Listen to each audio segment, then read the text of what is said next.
Sensei नमस्ते। नमस्ते नमस्ते प्रणाम प्रणाम। हाँ नमस्ते सेंसेई। सेंसेई सॉरी, आप आने से पहले मैं नमस्ते। हाँ भैया को पेज वगैरह सारे बोल के वर्ष नंबर बोल के हम रेडी हुए हैं। आपका टाइम वेस्ट नहीं होगा तो शुरू कर सकते ठीक है। हैं। तो आज ओके। आपके पास तो किताब है, बट हम लोग जो डिजिटल में पढ़ रहे हैं उन लोगों के लिए 617 पेज किताब का और डिजिटल वर्जन का 636 पेज 636 636 एंड वर्स 41 उत्तराखंड का 7वां सर्ग 41 श्लोक से पढ़ेंगे सेंसेई। ठीक है। ओके ओके ठीक है सर, शुरू करें। हाँ ओके। अच्छा। गश्त हुए राक्षसों का वह सिंहनाद सुनकर इंद्र के छोटे भाई भगवान विष्णु अत्यंत कुपित हो पक्षीराज की पीठ पर तिरछे होकर बैठ गए। इससे वह राक्षस ने दिखने लगा। उस समय प्रांगमुख होने पर भी श्री हरि ने माली के वध की इच्छा से पीछे की और मुड़कर अपना सुदर्शन चक्र चलाया। 43 सूर्यमंडल के समान उद्दीप्त होने वाले कालचक्र सदृश उस चक्र ने अपनी प्रभा से आकाश को उद्भासित करते हुए वहां माली के मस्तक को काट गिराया।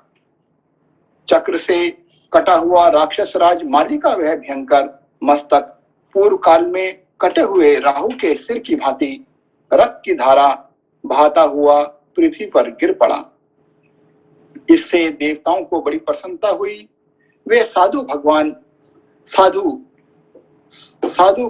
साधु ऐसा कहते हुए सारी शक्ति लगाकर जोर जोर से सिंहनाद करने लगे। माली को मारा गया देख सुमाली और माल्यवान दोनों राक्षस शोक से व्याकुल हो सेना सहित लंका की ओर भागे। इतने ही में गरुड़ की पीड़ा कम हो गई। वे पुनः संभल कर लौटे और कुपित हो पूर्वक अपने पंखों की हवा से राक्षसों को खदेड़ने लगे। इतने ही राक्षसों के मुख कमल चक्र के प्रहार से कट गए। गदाओं के आघात से बहुतों के वक्ष स्थल चूर चूर हो गए। हल्के फाल से कितनों के गर्दन उतर गईं। मूसलों की मार से बहुतों के मस्तकों की धज्जियां उड़ गईं। तलवार का हाथ पड़ने से कितने ही राक्षस टुकड़े टुकड़े हो गए। बहुतेरे बाणों से पीड़ित हो तुरंत ही आकाश से समुद्र के जल में गिर पड़े। भगवान विष्णु भी अपने धनुष से छूटे हुए श्रेष्ठ बाणों और अश्नियों द्वारा राक्षसों को विदीर्ण करने लगे। उस समय उन निशाचरों के खुले हुए केश हवा से उड़ रहे थे और पीतांबरधारी श्याम सुंदर श्रीहरि विद्युन माला मंडित महान मेघ के समान सुशोभित हो रहे थे। राक्षसों की वह सारी सेना अत्यंत उन्मत्त सी प्रतीत होती थी। बाणों से उसके छत्र कट गए थे, अस्त्र शस्त्र गिर गए थे, सौम्य वेश दूर हो गया था, आंतें बाहर निकल आई थी और सबके नेत्र भय से चंचल हो रहे थे। जैसे सिंहों द्वारा पीड़ित हुए हाथियों के चित्कार और वेग एक साथ ही प्रकट होते हैं, उसी प्रकार उन प्राण प्रसिद्ध नरसिंहधारी श्री हरि के द्वारा रौंदे गए उन निशाचर रूपी गजराजों के हाहाकार और वेग साथ साथ प्रकट हो रहे थे। भगवान विष्णु के बाण समूह से आवृत हो अपने सहायकों का परित्याग करके वे निशाचर रूपी काले मेघ उसी प्रकार भागे जा रहे थे जैसे हवा के उड़ाए हुए वर्षाकालीन मेघ आकाश में भागते देखे जाते हैं। चक्र के प्रहारों से राक्षसों के मस्तक कट गए थे, गदाओं की मार से उनके शरीर चूर चूर हो रहे थे तथा तलवारों के आघात से उनके दो दो टुकड़े हो गए थे। इस तरह वे राक्षस राज पर्वतों के समान धराशायी हो रहे थे। लटकते हुए मणिमय हारों और कुंडलों के साथ गिराए जाते हुए नील मेघ सदृश उन निशाचरों की लाशों से वह रणभूमि पट गई थी। वहां धराशायी हुए वे राक्षस नील पर्वतों के समान जान पड़ते थे। उनसे वहां का भूभाग इस तरह आच्छादित हो गया था कि कहीं तिल रखने की जगह नहीं दिखाई देती थी। इस प्रकार श्री वाल्मीकि निर्मित हर्ष रामायण आदि काव्य के उत्तरकांड में 7वां सर्ग पूरा हुआ। 8वां सर्ग माल्यवान का युद्ध और पराजय तथा सुमाली आदि सब राक्षसों का रसातल में प्रवेश। अगस्त्य जी कहते हैं, रघुनंदन पद्यनाथ भगवान विष्णु ने जब भागती हुई राक्षसों की सेना को पीछे की ओर से मारना आरंभ किया, तब माल्यवान लौट पड़ा, मानो महासागर अपनी तटभूमि तक जाकर निवृत्त हो गया हो। उसके नेत्र क्रोध से लाल हो रहे थे और मुकुट हिल रहा था। उस निशाचर ने पुरुषोत्तम भगवान पद्मनाभ से इस प्रकार कहा, नारायण देव, जान पड़ता है पुरातन शास्त्र छात्र धर्म को बिल्कुल नहीं जानते हो, तभी तो साधारण मनुष्यों की भांति तुम जिसका मन युद्ध से व्रत हो गया है तथा जो डरकर भाग रहे हैं, ऐसे हम राक्षसों को भी मार रहे हो। और देखो राक्षस ने भगवान को ज्ञान दे रहे हैं। महान राक्षस ने भगवान विष्णु को ज्ञान दे रहे हैं, है कि नहीं? तो शास्त्र नहीं जानते हो, है कि नहीं? सुरेश्वर जो युद्ध से विमुख हुए सैनिकों के वध का पाप करता है, वह घातक इस शरीर का त्याग करके परलोक में जाने पर पुण्य कर्मा पुरुषों को मिलने वाले स्वर्ग को नहीं पाता है। तुम स्वर्ग को नहीं पाओगे, है कि नहीं भगवान? शंख चक्र और गदा धारण करने वाले देवता, यदि तुम्हारे हृदय में युद्ध का हौसला है तो मैं खड़ा हूं, देखता हूं तुम में कितना बल है, दिखाओ तो अपना पराक्रम। माल्यवान पर्वत के समान अविचल भाव से खड़े हुए राक्षस राज माल्यवान को देखकर देवराज इंद्र के छोटे भाई महाबली भगवान विष्णु ने उससे कहा, देवताओं को तुम लोगों से बड़ा भय उपस्थित हुआ है। मैंने राक्षसों के संहार की प्रतिज्ञा करके उन्हें अभयदान दिया है, अतः इस रूप में मेरे द्वारा इस प्रतिज्ञा का ही पालन किया जा रहा है। मुझे अपने प्राण देकर भी सदा ही देवताओं का प्रिय कार्य करना है, इसलिए तुम लोग भागकर रसातल में चले जाओ, तो भी मैं तुम्हारा वध किए बिना नहीं रहूंगा। लाल कमल के समान नेत्र वाले देवाधिदेव भगवान विष्णु जब इस प्रकार कह रहे थे, उस समय अत्यंत कुपित हुए राक्षस राज माल्यवान ने अपनी शक्ति के द्वारा प्रहार करके भगवान विष्णु का वक्ष स्थल विदीर्ण कर दिया। माल्यवान के हाथ से छूटकर घंटानाद करती हुई वह शक्ति श्री हरि की छाती में जा लगी और मेघ के अंक में प्रकाशित होने वाली बिजली के समान शोभा पाने लगी।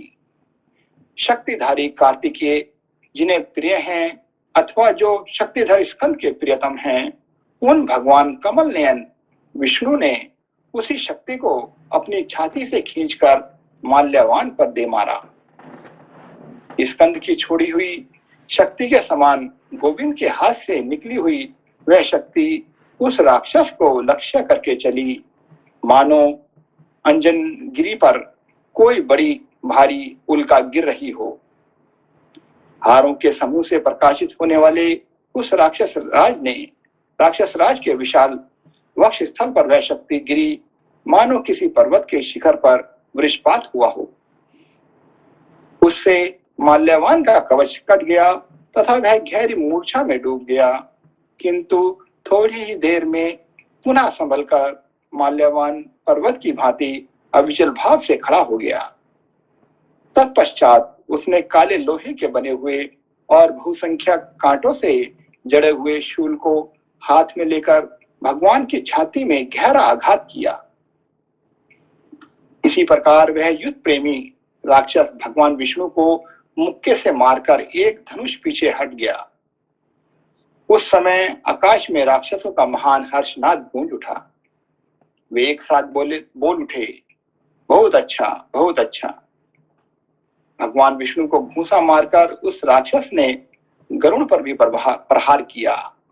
यह देख विंतानंदन गरुड़ कुपित हो उठे और उन्होंने अपने पंखों की हवा से उस राक्षस को उसी तरह उड़ा दिया जैसे प्रबल आंधी सूखे पत्तों के ढेर को उड़ा देती है। अपने बड़े भाई को पक्षीराज के पंखों की हवा से उड़ा हुआ देख सुमाली अपने सैनिकों के साथ लंका की ओर चल दिया। गरुड़ के पंखों की हवा के बल से उड़ा हुआ राक्षस माल्यवान भी लज्जित होकर अपनी सेना से जा मिला और लंका की ओर चला गया। कमल नयन श्री राम इस प्रकार उन राक्षसों का भगवान विष्णु के साथ अनेक बार युद्ध हुआ और प्रत्येक संग्राम में प्रधान नायकों के मारे जाने पर उन सबको भागना पड़ा। वे किसी प्रकार भगवान विष्णु का सामना नहीं कर सके, सदा ही उनके बल से पीड़ित होते रहे। अतः समस्त निशाचर लंका छोड़कर अपनी स्त्रियों के साथ पाताल में रहने के लिए चले गए। रघुश्रेष्ठ वे विख्यात पराक्रमी निशाचर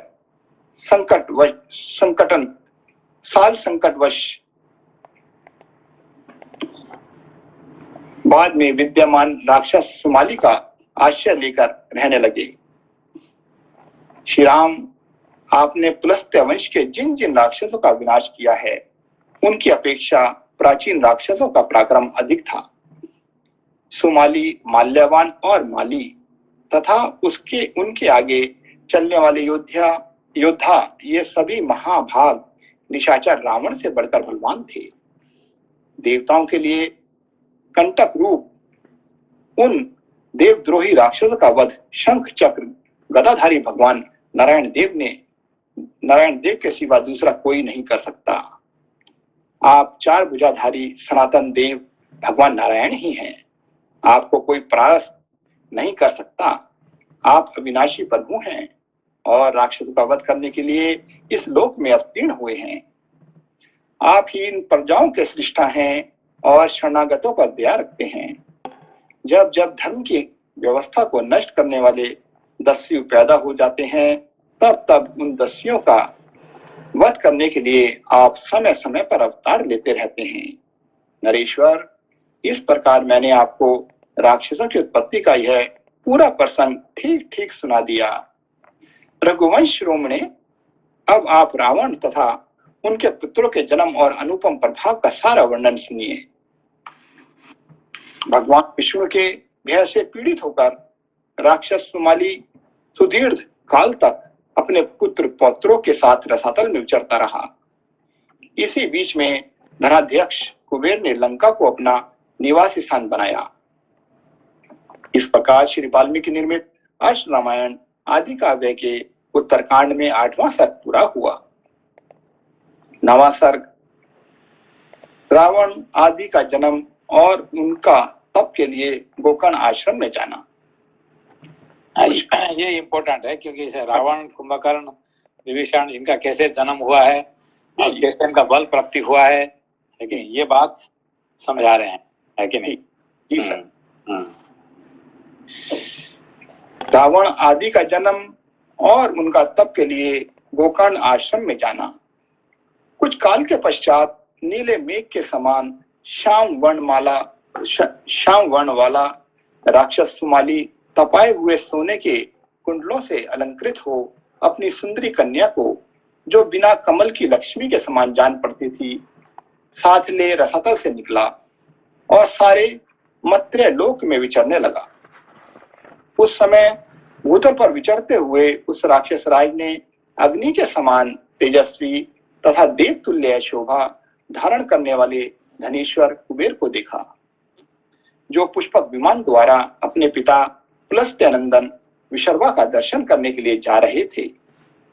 उन्हें देखकर वह अत्यंत विस्मित हो मृत्य लोक से रसातल में प्रविष्ट हुआ। सुमाली बड़ा बुद्धिमान था।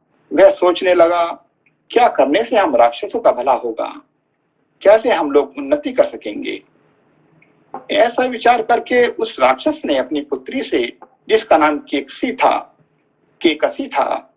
कहा, बेटी, अब तुम्हारे विवाह के योग्य समय आ गया है। क्योंकि यही केकसी जो है, जो रावण, कुंभकर्ण और विभीषण का माँ है। जी, अच्छा, ये इनकी सुमाली की जन्म बेटी है, ये बेटी है। जी जी, ठीक है सर। ऐसा विचार करके उस राक्षस ने अपनी पुत्री से, जिनका नाम केकसी था, कहा, बेटी अब तुम्हारे विवाह के योग्य समय आ गया है, क्योंकि इस समय तुम्हारी युवावस्था बीत रही है। तुम कहीं इनकार ना कर दो, इसी भय से श्रेष्ठ वर तुम्हारा वर्णन नहीं कर रहे हैं। पुत्री, तुम्हें विशिष्ट वर की प्राप्ति हो, इसके लिए एक मिनट थोड़ा सिंसे, ये जो चैप्टर का 3 और 4 नंबर श्लोक में ये बोल रहे हैं कि उस समय भूतल पर विचरते हुए राक्षस राज ने अग्नि के समान तेजस्वी तथा देवतुल्य शोभा धारण करने वाले धनेश्वर कुबेर को देखा। तो उनको जो सुमाली है, वो जो कुबेर को देखने के बाद तो उनके मन में ये आया जो 5 नंबर में, कि हम लोग का कैसे भला होगा, तो हम कैसे उन्नति करेंगे। तो मतलब नहीं, ऐसा है कि देखिए कि राक्षसों को क्या चाहिए, सब राक्षस क्या चाहते हैं, पैसा चाहिए, ठीक है ना। पैसा होने से सब कुछ करेंगे। सबसे पैसा वाला, सबसे पैसा वाला कौन है, किसके पास सबसे ज्यादा पैसा है? कुबेर है। कुबेर को देख के पता, अच्छा कुबेर जैसे हम बनेंगे तब तो हमारे पास पैसा हो जाएगा। तो कुबेर को जन्म देने वाला जो है उसको पास जाके अपना बेटी को ब्याह कर देंगे, पैसा हो जाएगा, ठीक है ना। ये प्लान इनका मन में आया। तो मतलब जेलस हो के, कुबेर को देख के जेलस हो के, वो तो चाहिए, जेलस नहीं है, वो तो चाहिए ना, सच में जेलस की बात नहीं है, तो सच में पैसा चाहिए ना। चाहिए बोल के नहीं, वो कुबेर को देख के उनके मन में आया, मतलब में वो बहुत समझ नहीं, भावना आया कि अच्छा जैसे ऐसे है कि नहीं, जिसने कुबेर को पैदा कर सकता है, तो हमारे बेटी से भी ऐसा बच्चे पैदा हो जाएंगे। अच्छा, प्रेरणा मिला उनको, प्रेरणा मिला उनको। ओके, समझ में आया, थैंक यू, सॉरी भैया। ओके, 8वां श्लोक। पुत्री, तुम्हें विशिष्ट वर की प्राप्ति हो, इसके लिए हम लोगों ने बहुत प्रयास किया है, क्योंकि कन्यादान के विषय में हम धर्म बुद्धि रखने वाले हैं। तुम तो साक्षात लक्ष्मी के समान सब गुण संपन्न हो, अतः तुम्हारा वर भी सर्वथा तुम्हारे योग्य ही होना चाहिए। बेटी, सम्मान की इच्छा रखने वाले सभी लोगों के लिए कन्या का पिता होना दुखद का ही कारण होता है, क्योंकि यह पता नहीं चलता कि कौन और कैसा पुरुष कन्या का वरण करेगा। माता के, पिता के और जहां कन्या दी जाती है, उस पति के कुल को भी कन्या सदा संशय में डाले रहती है। अतः बेटी, तुम प्रजापति के कुल में उत्पन्न श्रेष्ठ गुण संपन्न पुलस्त्य मुनिवर विशर्वा का स्वयं चलकर पति के रूप में वर्ण करो और उनकी सेवा में रहो।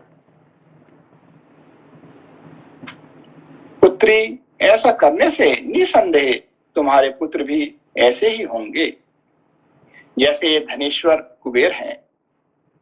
तुमने तो देखा ही था वे कैसे अपने सूर्य के तेज के समान उद्दीत हो रहे थे। पिता की यह बात सुनकर उनके गौरव का ख्याल करके केकसी उस स्थान पर गई जहां मुनिवर विशर्वा तप करते थे। वहां जाकर वह एक जगह पर खड़ी हो गई। श्री राम इसी बीच में पुलस्त्यानंदन ब्राह्मण विशर्वा सायकाल का अग्निहोत्र करने लगे। वे तेजस्वी मुनि उस समय 3 अग्नियों के साथ स्वयं भी चतुर्थ अग्नि के समान दीप्यमान हो रहे थे। पिता के प्रति गौरव बुद्धि होने के कारण केकसी ने उस भयंकर वेला का विचार नहीं किया और निकट जा उनके चरणों पर दृष्टि लगाए नीचा मुंह किए वह सामने खड़ी हो गई। वह भामिनी अपने पैर के अंगूठे से बारंबार धरती पर रेखा खींचने लगी।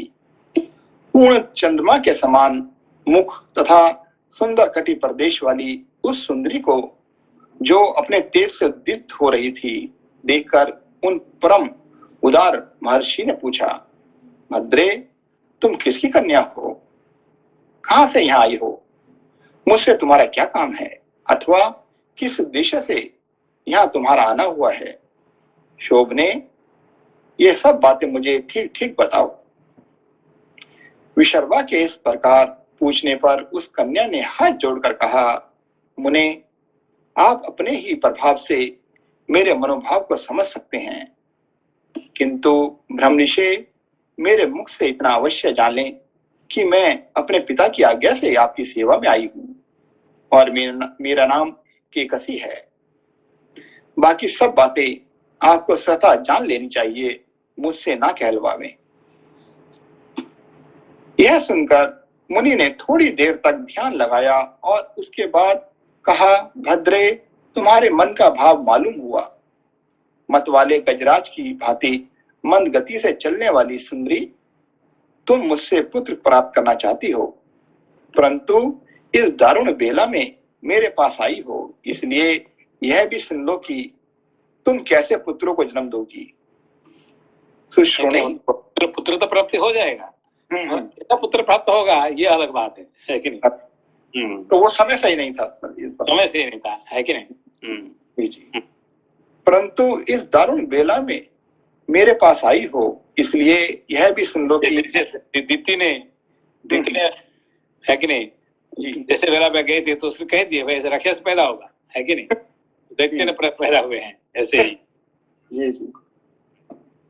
So Sensei, bad time meaning you have some rajasic intention and disturbing at the you are going during the time of when somebody goes to at the time of particular sunset or sunrise, so that is the time for prayer. Okay, so she has gone at the wrong time, so she will get the wrong child. Okay. Okay. ठीक है sir, thank you sir. तुम कैसे पुत्रों को जन्म दोगी? सुश्रोणी, तुम्हारे पुत्र क्रूर स्वभाव वाले और शरीर से भी भयंकर होंगे तथा उनका क्रूर कर्मा राक्षसों के साथ ही प्रेम होगा। तुम क्रूरतापूर्ण कर्म करने वाले राक्षसों को ही पैदा करोगी। मुनि का यह वचन सुनकर केकसी उनके चरणों पर गिर पड़ी और इस प्रकार बोली, भगवान, आप ब्रह्मवादी महात्मा हैं, मैं आपसे ऐसे दुराचारी पुत्रों को पाने की अभिलाषा नहीं रखती, आप मुझ पर कृपा कीजिए। उस राक्षस कन्या के इस प्रकार कहने पर पूर्ण चंद्रमा के समान मुनिवर विशर्वा रोहिणी जैसे सुंदरी केकसी से फिर बोले, शुभानने, तुम्हारा जो सबसे छोटा एवं अंतिम पुत्र होगा वह मेरे वंश के अनुरूप धर्मात्मा होगा, इसमें संशय नहीं है। श्री राम मुनि के ऐसा कहने पर केकसी ने कुछ काल के अनंतर अत्यंत भयानक और क्रूर स्वभाव वाले एक राक्षस को जन्म दिया, जिसके 10 मस्तक थे। 10 मस्तक, बड़ी बड़ी दाढ़ें, तांबे जैसे होठ, 20 भुजाएं, विशाल मुख और चमकीले केश थे। उसके शरीर का रंग कोयले के पहाड़ जैसा काला था। उसके पैदा होते ही मुंह से अंगारों के कौर लिए गीदड़ियां और मांस भक्षी गिद्ध आदि पक्षी दाईं और मंडलाकार घूमने लगे। इंद्रदेव रुधिर की वर्षा करने लगे। मेघ भयंकर स्वर से गरजने लगे। सूर्य की प्रभा फीकी पड़ गई। पृथ्वी पर उल्कापात होने लगा। धरती कांप उठी। भयानक आंधी चलने लगी तथा जो किसी के द्वारा शुद्ध नहीं किया जा सकता वह सरिताओं का स्वामी समुद्र विशुद्ध हो उठा। उस समय ब्रह्मा जी के समान तेजस्वी पिता विशर्वा मुनि ने पुत्रों का नामकरण किया। यह 10 ग्रीवाएं लेकर उत्पन्न हुआ है, इसलिए 10 ग्रीव नाम से प्रसिद्ध होगा।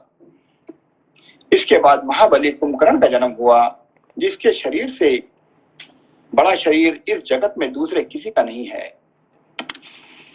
उससे बड़ा शरीर किसी का भी नहीं है इस शरीर संसार में, ठीक है ना? जी सर। तमस सबसे बड़ा है। अच्छा।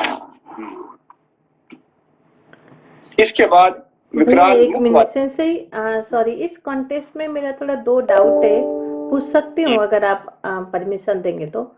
पहला है कि विश्रवा ऋषि ने ऑलरेडी उनको बोल रहे हैं कि तुम जिस बेला में आए हो वो बहुत भयंकर बेला है, तो तुम्हारे राक्षस पैदा होंगे, ये मैं तुमको वार्निंग मतलब कि पहले से सूचना दे रहा हूँ। फिर भी तभी वो बेला को वेट नहीं करके वो कौन कैकेसी वही मतलब राजी हो गई, वो वापस नहीं राजी आई। नहीं होगी पर इसको उसे जो मांग रहे हैं उसका मतलब कि it's a wrong time to ask. लेकिन ऐसे ही कश्यप जी ने दिति को बोले थे, ठीक है ना, कि ये जो रॉन्ग टाइम कि व्हाटएवर यू आस्क, क्या मांगना चाहिए अब, है कि नहीं। इसलिए हम भगवान को क्या मांगना चाहिए, कौन सा समय पे, है कि नहीं, ये निश्चित करना चाहिए, ठीक है ना। हम भी गलत करते, ये कैकेसी की बात नहीं है, हम भी क्या मांगते हैं, है कि नहीं। हम गायत्री मंत्र पढ़ते हैं, उसके बाद भगवान मुझे ये दे देना, मुझे वो दे देना, जो मांग रहे हैं हम उसी हिसाब से मिल जाता है, हमें मिलता है, ठीक है ना। ये जो हम पढ़ रहे हैं कोई कैकेसी का रावण का ये कहानी नहीं है, अपना कहानी है। हाँ सेंसी, ये मैं ये समझ पा रही हूँ। तो अभी जब हमको वो कोई ऋषि मुनि और कहीं जो भी भगवान, आप बोल ऋषि मुनि तो यहाँ भगवान के मुंह है, भगवान मतलब तो ऋषि मुनि अगर जो हमको चेतना दे रहे हैं तभी हम सुनते क्यों नहीं। वो तो मांग लिए ना, ऑलरेडी आस्क्ड, ओके। ऐसा नहीं कि वो वाणी तो ये कह रहे हैं कि तूने मांग लिया तुमको मिलेगा, मगर ऐसे ऐसे चीज मिलेगा, ठीक है ना, समझ गए बात को। हाँ, तो वो मना अच्छा, वो मतलब जब मांगेंगे तो मिलेगा, वो तो वो मिलेगा। ये था सर जैसे कैकेसी के तरफ से, तो मतलब कि हमको जो मांगना है हम सोच समझ के मांगना चाहिए। मांगना चाहिए कौन सा समय पे किसको, है कि नहीं, जो कौन सा समय पे किसको और क्या मांगना चाहिए, है कि नहीं। So when to ask and what to ask and to whom to ask. Whom to ask, हाँ। Okay.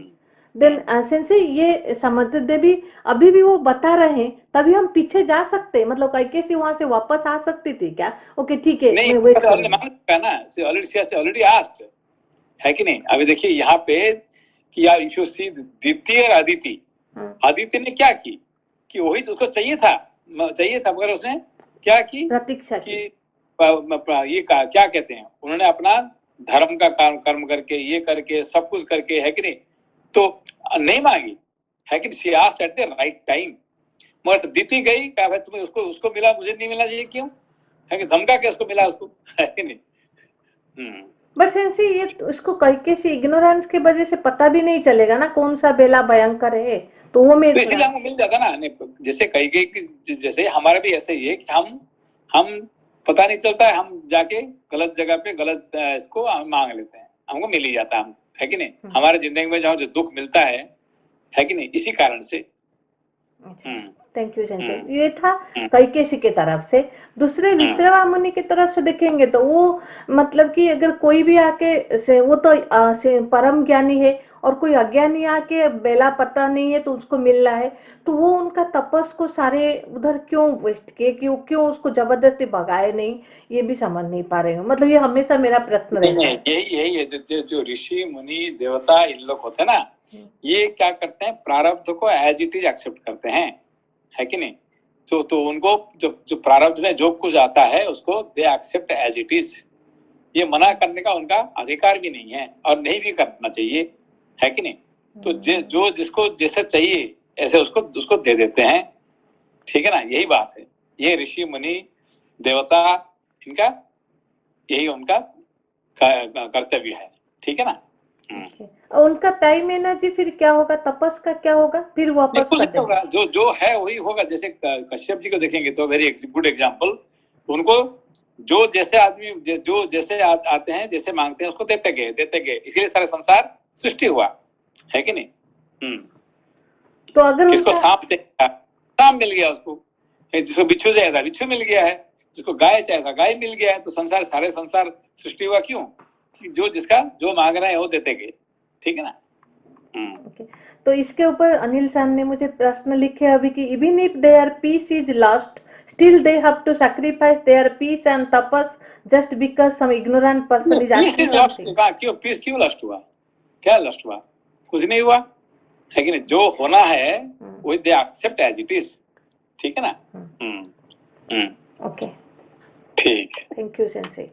और उनको तो फ्यूचर का भी मालूम है, विश्रवा ब्रह्म ऋषि हैं, उनको तो उन्हें पता ही ऐसा होना ही वाला है, आगे ऐसा ये भी होगा। पता है, नहीं ये भी पता है कि उनको कि ये तो शुरू हो गया, कौन पिताजी ने जी बोल दिए थे क्या, राक्षस वंश का शुरू होगा और वो मेरे से शुरू होने वाला है कि नहीं? तो वो तो निकल गए पिताजी, अब ये काम मेरे प्रति आ गया, मेरे ऊपर आ गया, ठीक है ना? तो वो समझ गया मेरा शुरू। बड़ा डिफिकल्ट है सेंसे, ये बहुत डिफिकल्ट है समझने का। डिफिकल्ट नहीं है, लाइफ इज वेरी इजी, है कि नहीं? जो आ रहा है सामने उसको जस्ट एक्सेप्ट इट, है कि नहीं?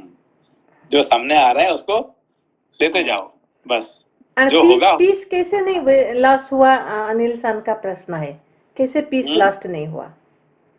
क्या विश्वराज जी का क्या नष्ट हुआ? कुछ नहीं हुआ, है कि नहीं? जैसे उनको उनका जिंदगी में कुछ फर्क पड़ा है क्या? विश्वराज रहे ना, है कि नहीं? क्या नष्ट हुआ, है कि नहीं?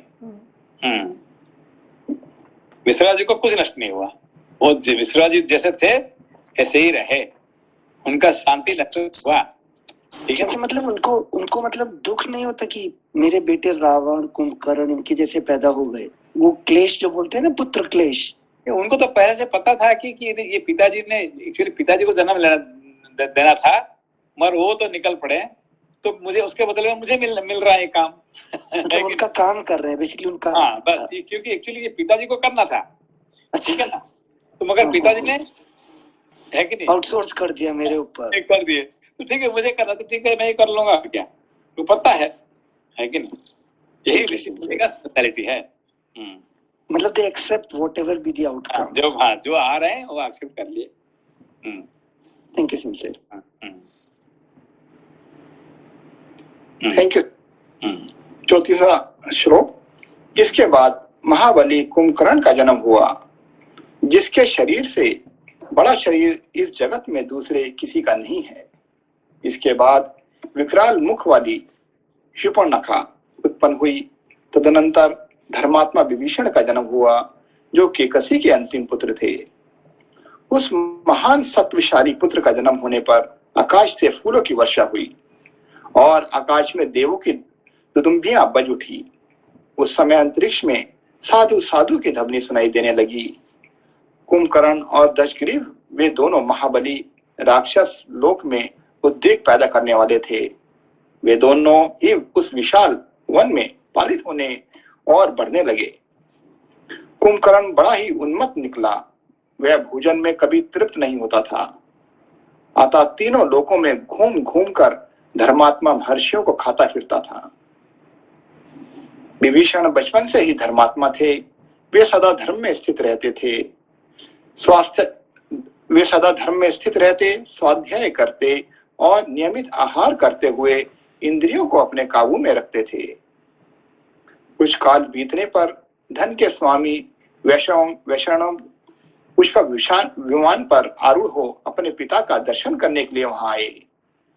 वे अपने तेज से प्रकाशित हो रहे थे। उन्हें देखकर राक्षस कन्या केकसी अपने पुत्र दशग्रीव के पास आई और इस प्रकार बोली, बेटा, अपने भाई वैश्रवण की ओर तो देखो, वे कैसे तेजस्वी जान पड़ते हैं। भाई होने के नाते तुम भी इन्हीं के समान हो, परंतु अपनी अवस्था देखो कैसी है। अमित पराक्रमी दशग्रीव, मेरे बेटे, तुम भी ऐसा कोई यत्न करो जिससे वैश्रवण की ही भांति तेज और वैभव से संपन्न हो जाओ। माता की यह बात सुनकर प्रतापी दशग्रीव को अनुपम अमर्ष हुआ। उसने तत्काल प्रतिज्ञा की, मां, तुम अपने हृदय की चिंता छोड़ो। मैं तुमसे सच्ची प्रतिज्ञा पूर्वक कहता हूं कि अपने पराक्रम से भाई वैश्रवण के समान या उससे भी बढ़कर हो जाऊंगा। उससे बढ़कर हो जाऊंगा, है कि नहीं? बड़ा भाई से मैं बड़ा बन जाऊंगा। तदनंतर उसी के क्रोध के आवेश में भाइयों सहित दशग्रीव ने दुष्कर कर्म की इच्छा मन में लेकर सोचा, मैं तपस्या से ही अपना मनोरथ पूर्ण कर सकूंगा। ऐसा विचार कर उसने मन में तपस्या का ही निश्चय किया और अपनी अभीष्ट सिद्धि के लिए वह गोकर्ण के पवित्र आश्रम पर गया। भाइयों सहित उस भयंकर पराक्रमी राक्षस ने अनुपम तपस्या आरंभ की। उस तपस्या द्वारा उसने भगवान ब्रह्मा जी को संतुष्ट किया और उन्होंने प्रसन्न होकर उसे विजय दिलाने वाले वरदान दिए। इस प्रकार श्री वाल्मीकि निर्मित अर्ष रामायण आदि काव्य के उत्तरकांड में 9वां सर्ग पूरा हुआ। 10वां सर्ग। देखिए ये चीज अगस्त्य मुनि को पूछना चाहते थे भगवान राम जी है जंगल में, जी मगर उनको टाइम नहीं था, इसीलिए ये प्रश्न है, इसलिए यहाँ पे पूर्ण करते भगवान अगस्त्य मुनि स्वयं आगे, है कि नहीं? जी क्योंकि उनको उसी समय पूछना था, उनको समय नहीं, है कि नहीं? अब आज भगवान स्वयं आएंगे, अगस्त्य मुनि स्वयं आ रहे हैं कहने के लिए, ठीक है ना? जी सर। हाँ 10वां सर्ग रावण। हाँ जी, इनसे एक प्रश्न था।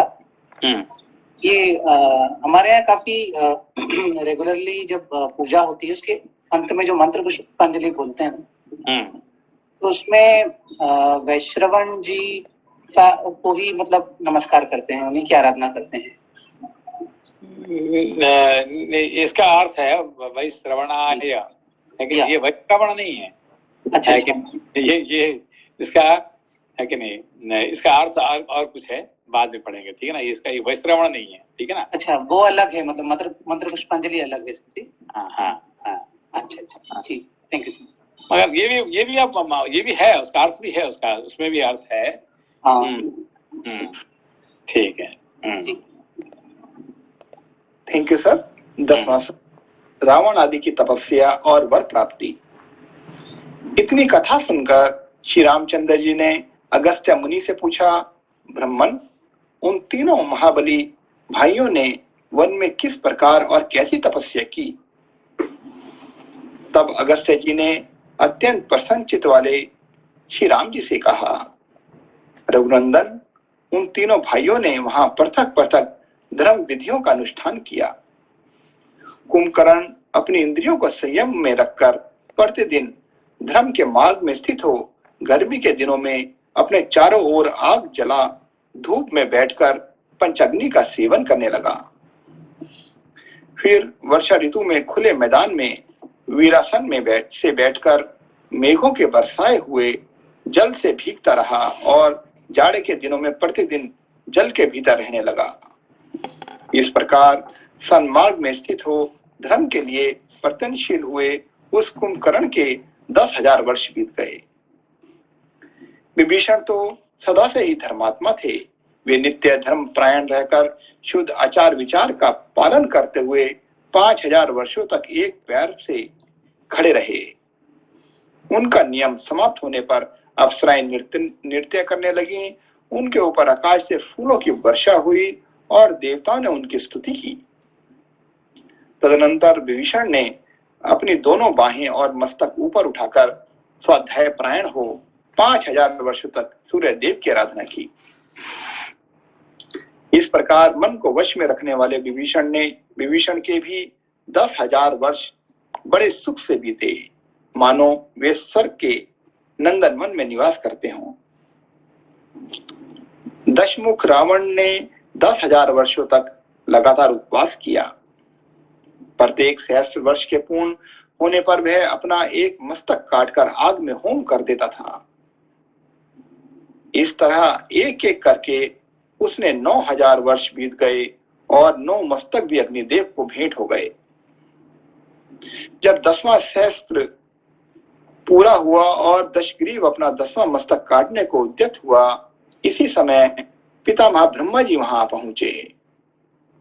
पितामह ब्रह्मा अत्यंत प्रसन्न होकर देवताओं के साथ वहां पहुंचे थे।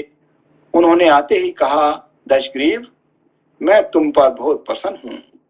धर्मज्ञ, तुम्हारे मन में जिस वर को पाने की इच्छा हो उसे शीघ्र मांगो। बोलो, आज मैं तुम्हारी किस अभिलाषा को पूर्ण करूं? तुम्हारा परिश्रम व्यर्थ नहीं होना चाहिए। यह सुनकर दशग्रीव की अंतरात्मा प्रसन्न हो गई। उसने मस्तक झुकाकर भगवान ब्रह्मा जी को प्रणाम किया और हर्ष गदगद वाणी से कहा, भगवान, प्राणियों के लिए मृत्यु के सिवा और किसी का सदा भय नहीं रहता है। अतएव मैं अमर होना चाहता हूं, क्योंकि मृत्यु के समान दूसरा कोई शत्रु नहीं है। उसके ऐसा कहने पर ब्रह्मा जी ने दशग्रीव से कहा, तुम्हें सर्वथा अमरत्व नहीं मिल सकता, इसलिए दूसरा कोई वर मांगो। श्री राम लोक सृष्टा ब्रह्मा जी के ऐसा कहने पर दशग्रीव ने उनके सामने हाथ जोड़कर कहा, सनातन प्रजापते, मैं गरुड़, नाग, यक्ष, दैत्य, दानव, राक्षस तथा देवताओं के लिए अवध्य हो जाऊं। देखिए उनके रावण को क्या बोले कि तुम्हें अमर तो नहीं मिलेगा जी, और इसने विभीषण को लेकिन दे रहे हैं है कि नहीं? वो मांगा नहीं है, उसको दे रहे हैं, है कि नहीं? यही फर्क है कि नहीं? सनातन प्रजापते, मैं गरुड़, नाग, यक्ष, दैत्य, दानव, राक्षस तथा देवताओं के लिए अवध्य हो जाऊं। देव वंदे पितामह, अन्य प्राणियों से मुझे तनिक भी चिंता नहीं है। मनुष्य आदि अन्य जीवों को तो मैं तिनके के समान समझता हूँ। राक्षस दशग्रीव के ऐसा कहने पर देवताओं सहित भगवान ब्रह्मा जी ने कहा, राक्षस प्रवर, तुम्हारा यह वचन सत्य होगा। श्री राम दशग्रीव से ऐसा कहकर पितामह फिर बोले, निष्पाप राक्षस सुनो, मैं प्रसन्न होकर पुनः तुम्हें यह शुभ वर प्रदान करता हूँ। तुमने पहले अग्नि में अपने जिन जिन मस्तकों का हवन किया है, वे सब तुम्हारे लिए फिर पूर्वतः प्रकट हो जाएंगे। सौम्य, इसके सिवा एक और भी दुर्लभ वर मैं तुम्हें यहाँ दे रहा हूँ। तुम अपने मन से जब जैसा रूप धारण करना चाहोगे, तुम्हारी इच्छा के अनुसार उस समय तुम्हारा वैसा ही रूप हो जाएगा। पितामह ब्रह्मा जी के इतना कहते ही राक्षस दशग्रीव के वे मस्तक जो पहले आग में होम दिए गए थे, फिर नए रूप में प्रकट हो गए। श्री राम दशग्रीव से पूर्वोक्त बात कहकर लोक पितामह ब्रह्मा जी विभीषण से बोले, बेटा विभीषण, तुम्हारी बुद्धि सदा धर्म में लगी रहने वाली है, अतः मैं तुमसे बहुत संतुष्ट हूँ। उत्तम व्रत का पालन करने वाले धर्मात्मन, तुम भी अपनी रुचि के अनुसार कोई वर मांगो।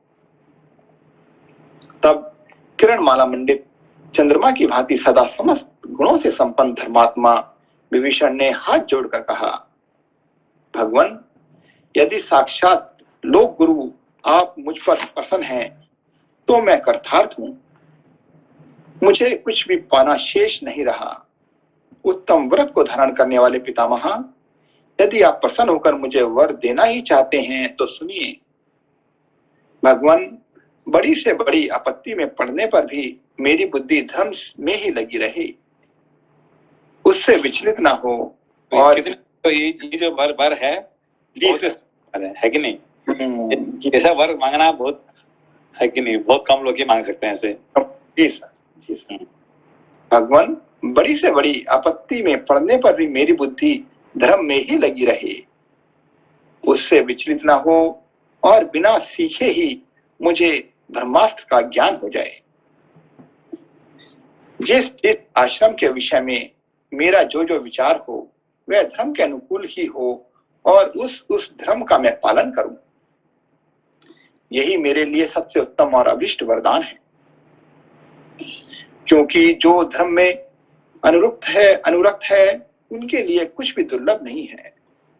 यह सुनकर प्रजापति ब्रह्मा जी पुनः प्रसन्न हो विभीषण से बोले, वस, तुम धर्म में स्थित रहने वाले हो, अतः जो कुछ चाहते हो वह सब पूर्ण होगा। शत्रुनाशन, राक्षस योनि में उत्पन्न होकर भी तुम्हारी बुद्धि अधर्म में नहीं लगती है, इसलिए मैं तुम्हें अमृत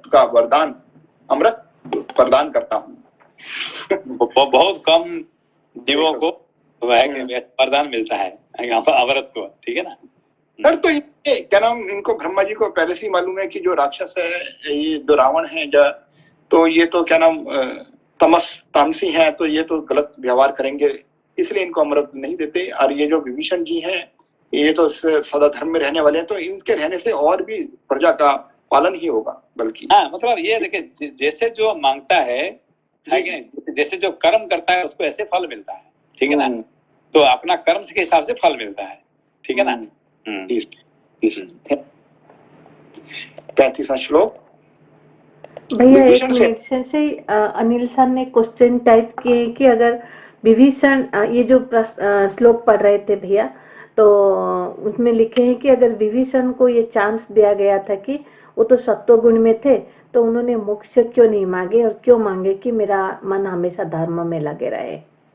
नहीं, उसको अमरत्व तो मिल गया, मतलब मोक्ष मिल गया ना। अमरत्व तो मतलब क्या है, मोक्ष मतलब क्या है, अमरत्व ही है कि नहीं? मोक्ष मतलब अमरत्व है, समझ मत लो।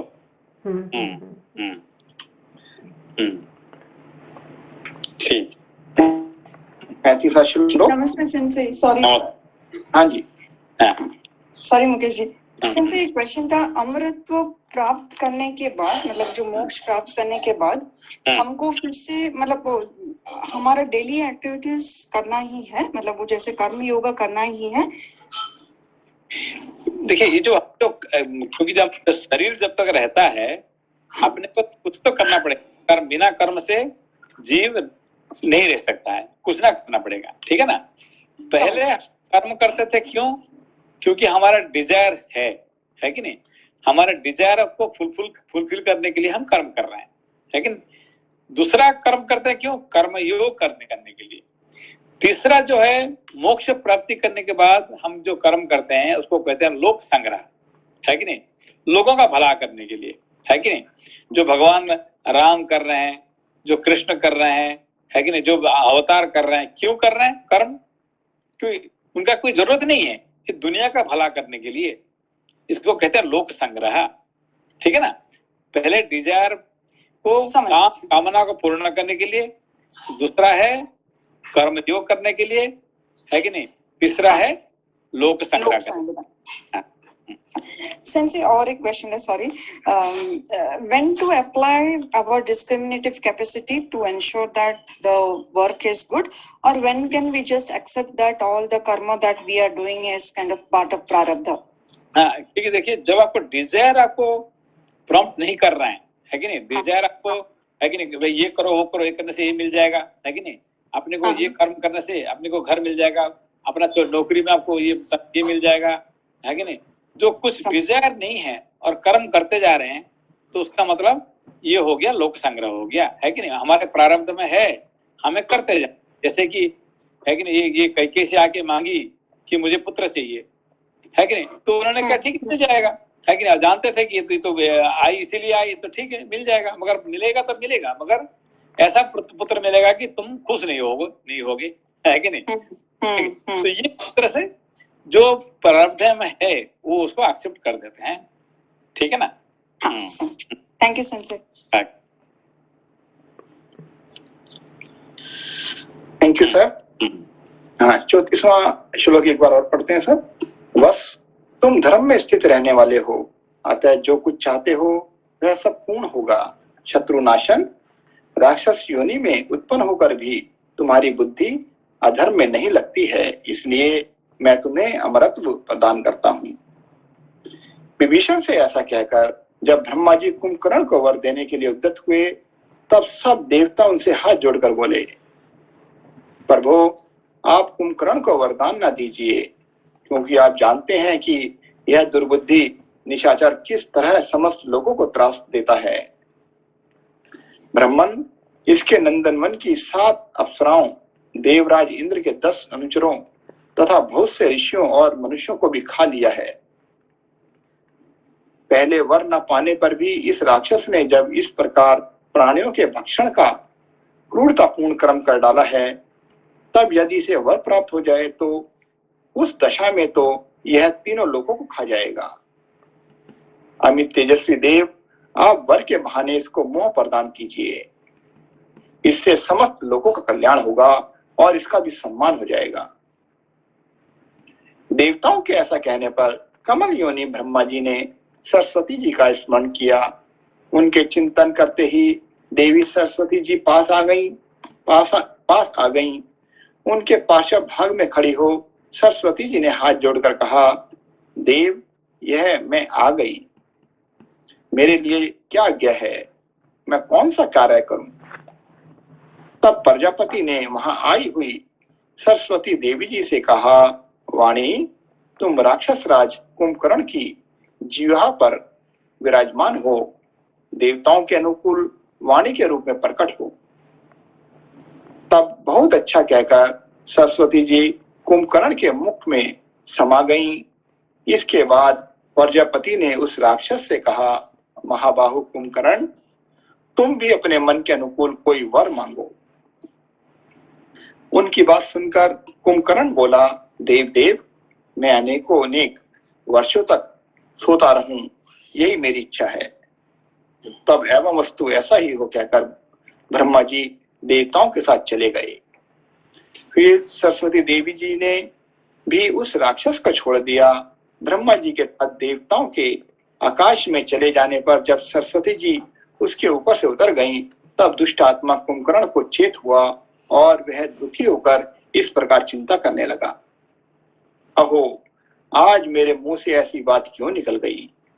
मैं समझता हूँ ब्रह्मा जी के साथ आए हुए देवताओं ने ही उस समय मुझे मोह में डाल दिया था। इस प्रकार वे तीनों तेजस्वी भ्राता वर पाकर श्लेष मातक वन लसोड़े के जंगल में गए और वहां सुखपूर्वक रहने लगे। इस प्रकार श्री वाल्मीकि निर्मित अष्टरामायण आदि काव्य के उत्तरकांड में 10वां सर्ग पूरा हुआ। भैया एक मिनट से यहाँ थोड़ा प्रश्न था। रावण को उन्होंने अमरत्व मना कर दिए, स्ट्रेट फॉरवर्ड बोले कि नहीं मिल सकता है मनुष्य लोक में, बट विभीषण को वो भी मनुष्य लोक में है, उनको अमरत्व दे रहे हैं, तो इसका कुछ लक्ष्यार्थ है कैसे से? क्योंकि ना अगर नहीं है, जो जैसे कर्म करता है उसको ऐसे फल मिलता है। ये ब्रह्मा जी ने नहीं दे रहे हैं, ये अपने दया करके नहीं दे रहे हैं, ठीक है ना। उसका जैसे कर्म करते हैं उसको ऐसे फल मिलता है कि इसको कहते हैं कर्म फल को देने वाले को हम ब्रह्मा का नाम लेते हैं, ठीक है। ये ब्रह्मा जी नहीं दिए, तो अपना कर्म इसने धर्म का पालन किया, इसीलिए उसको वो मिला, अमरत्व मिला। और इसे धर्म का पालन नहीं किया इसीलिए उसको अमरत्व नहीं मिला, सीधी बात है, ठीक है ना। ये ब्रह्मा जी ने दया करके नहीं दिए, है कि नहीं, ये अपना कर्म से ही मिला उनको, ठीक है ना। बट मनुष्य लोक में तो सेंसे अमरत्व तो नहीं मिल सकता है, फिर भी रूल कैसे चेंज हुआ वो मैं जान नहीं पा रही। लोक में ही मिल सकता है और कोई लोक में, देवलोक में नहीं मिलेगा अमरत्व जो है ना, देवलोक में नहीं मिलेगा। ये आपको देवलोक में क्या मिलेगा, ये अमरत्व मिलेगा, टेम्पररी अमरत्व है कि जब तक आप देवलोक में है तो आप रोगी नहीं होंगे, बूढ़ा नहीं होंगे, आपको ये नहीं भूख नहीं होगा, ये सब आपको टेम्पररी मिल जाएगा। परमानेंट अमरत्व मिलेगा सिर्फ मनुष्य लोक में ही मिलेगा, मोक्ष सिर्फ यहीं पे मिलेगा, ठीक है ना। ओके सेंसे, अभी समझ में आया। टेंशन से उसका जो पिछले चैप्टर का जो 37 नंबर श्लोक में उन्होंने बोल रहे हैं कि जो देवता लोग हाथ जोड़ के ब्रह्मा को कि कुंभकर्ण को वरदान मत कीजिए, क्योंकि ना उसने नंदन वन की 7 अप्सराओं, देवराज इंद्र और 10 अनुचरों तथा बहुत से ऋषियों और मनुष्यों को भी खा लिया है। तो इसका मतलब क्या, तमोगुण अप्सरा, तमोगुण सबको मतलब जिसको सामने आता है उसको खा जाता है, ठीक है ना। बिना वर से ही कितने वो कर सकता है, उसका मतलब वर मिलने के बाद और क्या नहीं करेगा। मतलब तपस्या करने के लिए उसको चांस नहीं दिया जाए, ठीक है ना। He should not get the opportunity to do the tapas, है कि नहीं, समझा इसको। बट से ये पर्टिकुलर बोल रहे कि नंदन वन की अप्सरा इंद्र, और बट यहाँ नहीं बोल रहे ऋषियों को भी खा लिया है, मतलब कि ज्ञान को भी तमोगुण खा लेता है इनसे। ज्ञान को नहीं, ऋषियों मतलब जो क्या कहते हैं, जो शरीर, ये तमोगुण किसको खाता है, शरीर जिसका पास है। ओके शरीर की बात है। Thank you sensei. Thank you sir. 11वां सर्ग।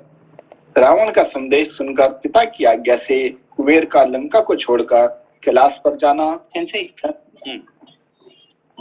आप जैसे बताया, अभी लोपासान ने प्रश्न किया था कि इनको जो है इनके जो कर्म थे उसका फल मिला तीनों को, तो इन्होंने जो अलग अलग तरह से तपस्या की वही डिफरेंस था क्या? जो रावण ने जो था वो निराहार रहा और अपने हर 10,000 वर्ष में अपने सिर की आहुति दी थी, तो ये एक उनका कर्म था। उसके बाद विभीषण जी जैसे एक पैर पे खड़े रहे और धर्म का जो है वो पालन करते रहे, ये उनका कर्म था।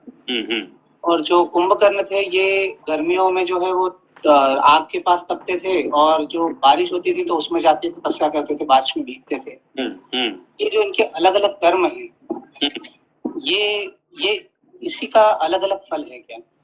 हाँ, देखिए इसने एक पैर में खड़ा रहा, एक पैर में खड़ा कर तो बहुत थक गया था, तो उसको क्या चाहिए? सोने का चाहिए कि नहीं चाहिए उसको? है कि नहीं? कितने खड़े होते होते थक गया था, तो उसको बॉडी को क्या चाहिए था?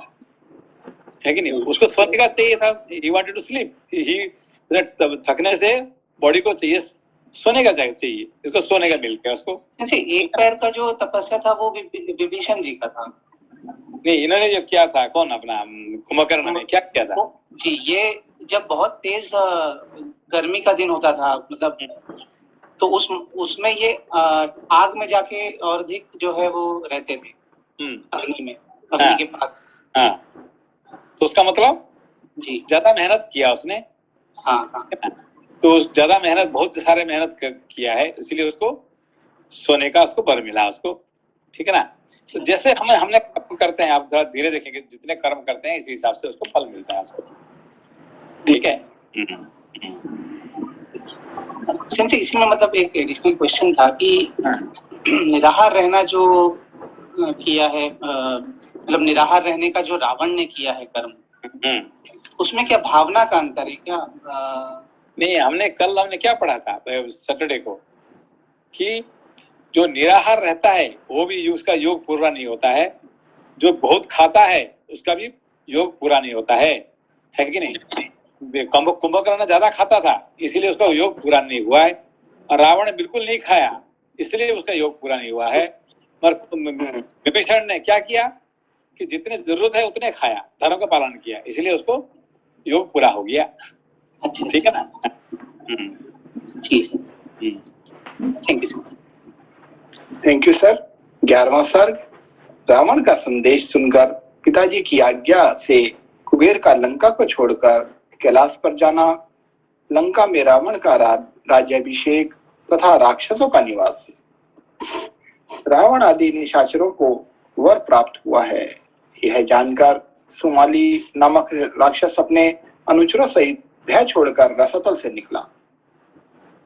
साथ ही मारीच, प्रहस्त, विरूपाक्ष और महोदर, ये उस राक्षस के 4 मंत्री भी रसातल से ऊपर को उठे। वे सब के सब रोषावेश से भरे हुए थे।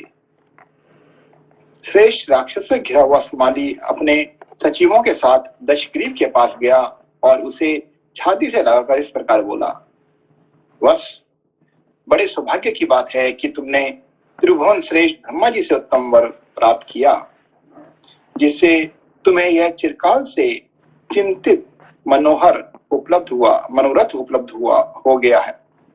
महाबाहो, जिसके कारण हम सब राक्षस लंका छोड़कर रसातल में चले गए थे, भगवान विष्णु से प्राप्त होने वाला हमारा यह महान भय दूर हो गया।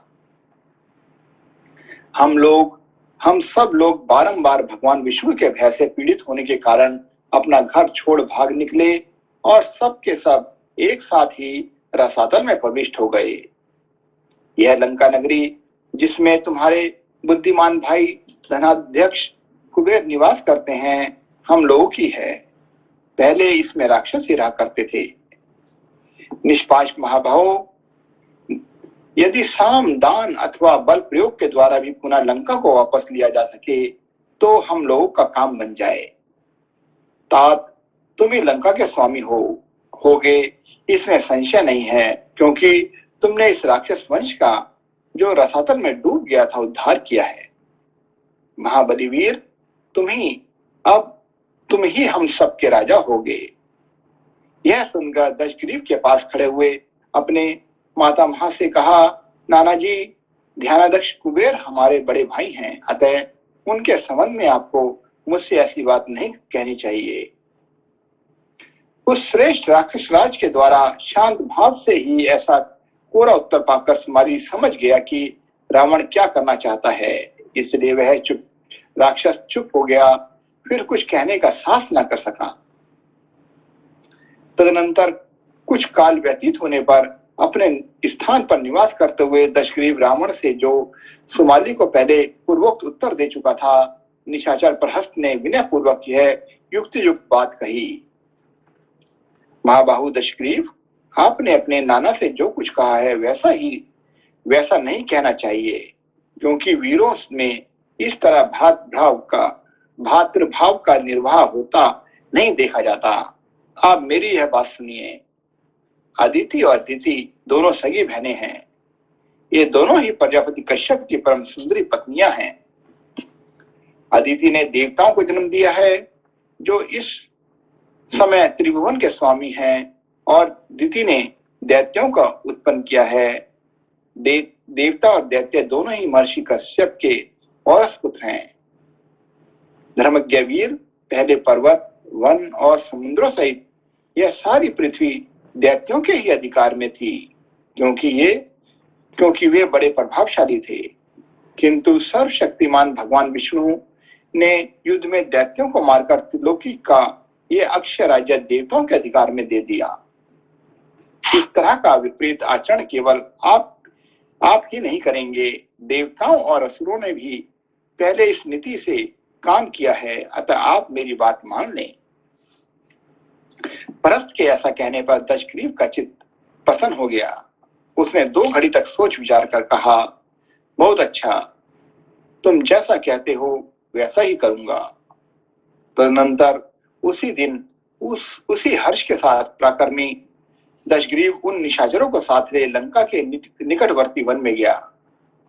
उस समय त्रिकुट पर्वत पर जाकर निशाचर दशग्रीव ठहर गया और बातचीत करने में कुशल प्रहस्त को उसने दूत बनाकर भेजा।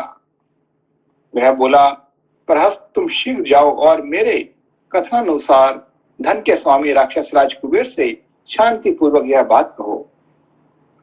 राजन, यह लंकापुरी महामना राक्षसों की है, जिसमें आप निवास कर रहे हैं। सौम्य निष्पाप यक्षराज, यह आपके लिए उचित नहीं है। अतुल पराक्रमी धनेश्वर, यदि आप हमें यह लंकापुरी लौटा दें तो इससे हमें बड़ी प्रसन्नता होगी और आपके द्वारा धर्म का पालन हुआ समझा जाएगा। तब प्रहस्त कुबेर के द्वारा सुरक्षित लंकापुरी में गया और उन वित्तपाल से बड़ी उदारतापूर्ण वाणी से बोला, उत्तम व्रत का पालन करने वाले, संपूर्ण शास्त्रधारियों में श्रेष्ठ, सर्वशास्त्र विशारद, महाबाहु, महाप्राज्ञ धनेश्वर, आपके भाई दशग्रीव ने मुझे आपके पास भेजा है। दशमुख रावण आपसे जो कुछ कहना चाहते हैं वह बता रहा हूं, आप मेरी बात सुनिए। विशाल लोचन वैश्रवण, यह रमणीय लंकापुरी पहले भयानक पराक्रमी सुमाली आदि राक्षसों के अधिकार में रही है। उन्होंने बहुत समय तक इसका उपभोग किया है।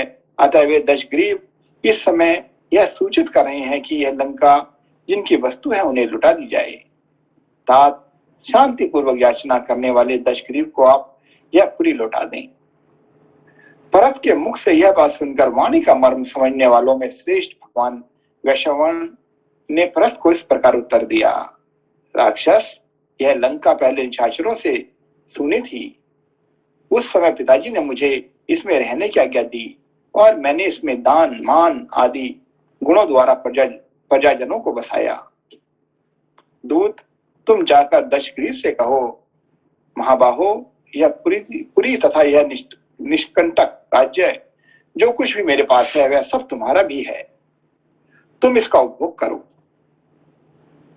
मेरा राज्य तथा सारा धन तुमसे बटा हुआ नहीं है। ऐसा कहकर धनाध्यक्ष कुबेर अपने पिता विश्रवा मुनि के पास चले गए। वहां पिता को प्रणाम करके उन्होंने रावण की जो इच्छा थी उसे इस प्रकार बताया, तात, आज दशग्रीव ने मेरे पास दूत भेजा और कहलाया कि इस लंका नगरी में पहले राक्षस रहा करते थे, अतः इसे राक्षसों को लौटा दीजिए। सुव्रत, अब मुझे इस विषय में क्या करना चाहिए, बताने की कृपा करें। उनके ऐसा कहने पर ब्रह्म ऋषि मुनिवर विशर्वा हाथ जोड़कर खड़े हुए धनाथ कुबेर से बोले, बेटा मेरी बात सुनो। महाबाहु दशग्रीव ने मेरे निकट भी यह बात कही थी। इसके लिए मैंने उस दुर्बुद्धि को बहुत फटकारा, डांट बताई और बारंबार क्रोध पूर्वक कहा, अरे ऐसा करने से तेरा पतन हो जाएगा। किंतु इसका कुछ फल नहीं हुआ।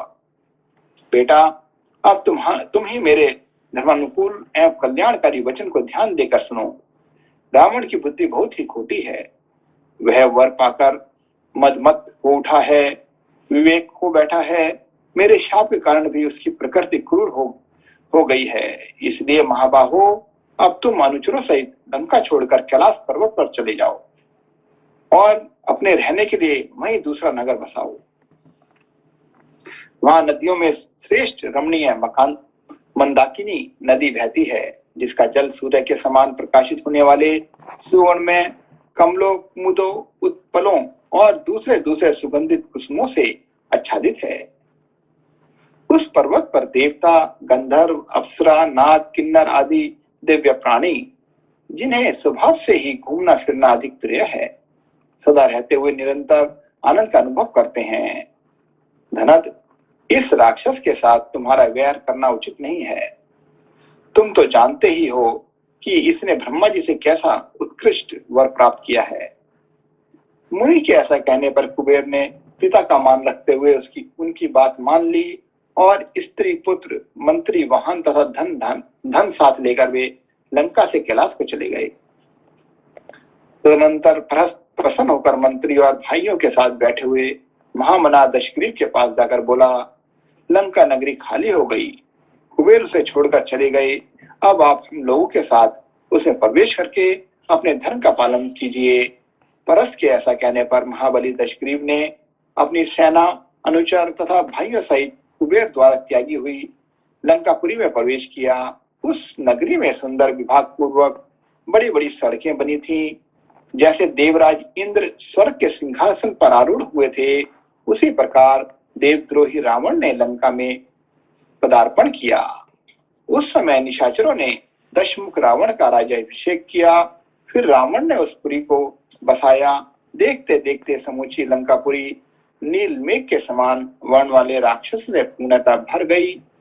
धन के स्वामी कुबेर ने पिता की आज्ञा को आदर देकर चंद्रमा के समान निर्मल कांति वाले कैलाश पर्वत पर शोभाशाली श्रेष्ठ भवनों में से विभूषित अलकापुरी बसाई। ठीक वैसे ही जैसे देवराज इंद्र ने स्वर्गलोक में अमरावतीपुरी बसाई थी। इस प्रकार श्री वाल्मीकि निर्मित अर्च रामायण आदि काव्य के उत्तरकांड में 11वां सर्ग पूरा हुआ। ठीक है, ओके। नमस्ते सेंसे। कल ट्यूसडे सेंसे एक प्रश्न है, पूछ सकते हैं? सॉरी, परसों पूछेंगे, परसों क्या टाइम हो? जी सेंसे,